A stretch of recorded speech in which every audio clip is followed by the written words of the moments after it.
திருப்புவனம் இளைஞர் மரணம் வழக்கு தொடர்பாக 5 காவலர்களுக்கு 15 நாள் காவல் விதிக்கப்பட்டிருக்கிறது. முக்கிய செய்தியாக பார்த்து கொண்டிருக்கிறோம். விவரங்களோடு இணைகிறார் எமது செய்தியாளர் இளையராஜா.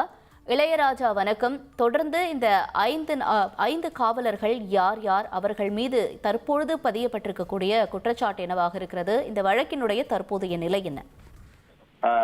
கண்டிப்பாக திருப்புவனம் மடப்புறம் பத்திரகாளி அம்மன் கோவிலில தற்காலிக ஊழியராக வேலை பார்த்து வந்தவர் தான் அஜித்குமார். இவர் கடந்த வெள்ளிக்கிழமை கோவிலுக்கு மதுரையில இருந்து வந்த பக்தர்களிடம் காரில் வைத்திருந்த 9.5 பவன் தங்க நகையும் 2500 ரூபாய் இவர் திருடியதாக கூறி அந்த கார்ல வந்தவங்க காரின் உரிமையாளர் கோவில் திருப்புவனம் காவல் நிலையத்துல புகார் கொடுக்கவே அதற்காக இவரை விசாரிக்கிறதுக்காக வெள்ளிக்கிழமை இவரை திருப்புவனம் குற்றப்பிரிவு காவல்துறையினர் விசாரணைக்கு அழைத்து சென்றிருக்காங்க. அந்த விசாரணையின் போது சனிக்கிழமை இவர் இறந்துறாரு. இந்த சம்பவம் தமிழகம் முழுவதுமே மிகப்பெரிய அதிர்வலையிலையும் ஏற்படுத்தியது. இந்நிலையில அவருடைய உறவினர் மக்கள்கள் பல்வேறு போராட்டங்களை கையில் எடுத்தாங்க. இந்த போராட்டத்தின் விளைவாக பார்த்தீங்கன்னா 6 காவலர்களை மாவட்ட கண்காணிப்பாளர் ஆசிஷ் ராவத் உடனடியா சஸ்பெண்ட் பண்ணார். அது யாருன்னா தலைமை காவலர் கண்ணன், பிரபு, ஆனந்த், ராஜா, சங்கரமணிகண்டன் மற்றும் டெம்போ டிராவலர்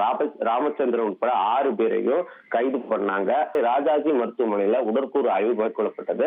அந்த உடற்கூறு ஆய்வை தொடர்ந்து அவரை அடித்து துன்புறுத்தியதாக சொல்லப்பட்ட இடத்துல பிரேத நேரடி ஆய்வும் நேற்று மேஜிஸ்ட்ரேட் வெங்கடேஷ் பிரசாத் மேற்கொண்டார். இந்த 2 முடிவில் வந்தால் மட்டுமே இந்த எஃப்ஐஆர் ஆல்டர் செய்யப்படும் சொன்ன நிலையில இந்த 2 முடிவுமே வந்திருந்தது. ஒரு குறிப்பா சொல்லணும்னா அந்த பிரேத பிரச்சனை முடிவில் வந்தது. அதுல 18 இடங்கள்ல காயம் இருப்பதாக கூறப்பட்டது. குறிப்பா இன்னொரு அதிர்ச்சியான தகவல் இருக்கு.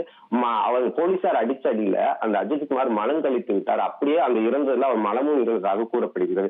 இந்நிலையில இந்த அறிக்கையில அடிப்படையில அந்த எஃப்ஐஆர் ஆல்டர் பண்ணப்பட்டுள்ளதாக கூறப்படுகிறது. ஆல்டர் பண்ணப்பட்ட எஃப்ஐஆரின் அடிப்படையில அந்த 6 காவலர்கள் 5 காவலர் ஓட்டுநர் ராமச்சந்திரனை தவிர்த்து தலைமை காவலர் கண்ணன், பிரபு, ஆனந்த், ராமச்சந்திரன் உட்பட அந்த 5 பேரையும் நேற்று திருப்புவனம் காவல் நிலையத்துல நள்ளிரவு 1 மணி முதல் 4 மணி வரை திருப்புவனம் காவல் நிலையத்தையே மின்சாரத்தை அணைச்சு விட்டுட்டு இருட்டுல வச்சு தடவியல் நிபுணர் உட்பட பலரையும் அழைத்து பல்வேறு ஆதாரங்களை திரட்டி அவங்கள மேஜிஸ்ட்ரேட் வெங்கடேஷ் பிரசாத் கிட்ட அழைச்சிட்டு போயிருக்காங்க. அவர் பாத்தீங்கன்னா அவங்களுக்கு ஒரு 15 நாட்கள் நீதிமன்ற காவலை கொடுத்திருக்காங்க. இந்த சம்பவம் இங்க பரபரப்பை ஏற்படுத்திட்டு